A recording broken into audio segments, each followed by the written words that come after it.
came round, I was ready to blow me down.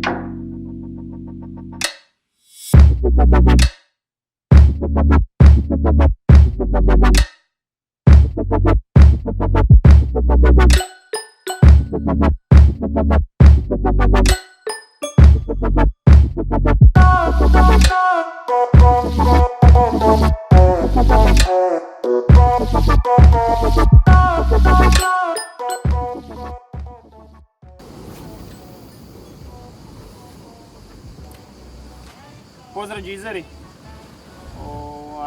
Imamo jedan novitet koji vam želimo predstaviti. Radi se o novoj upredenici koja izlazi na tržište na jesen u 9. ili 10. mjesecu.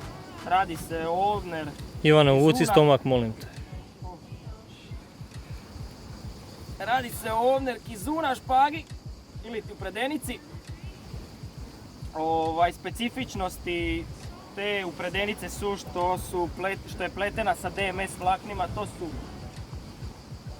jedna od najboljih vlakana za proizvodnju upredenice. I još jedna specifičnost je što je pletena 4 niti u 4 niti.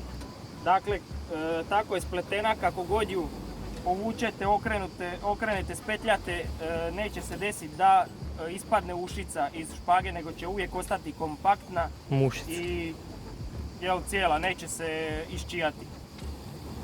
Dakle, ova upredenica nema određenu namjenu, nego se može koristiti za sve vrste ribolova. Ivan, molim te, stomak. Evo, toliko od nas džizera, sad nastavljamo sa ribolovom jer je major time trenutno. I okriće na jugo. Tako je. Pozdrav džizeri. Pozdrav.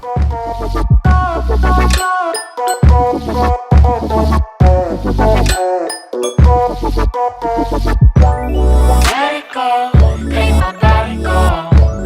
Take our bodies higher and higher.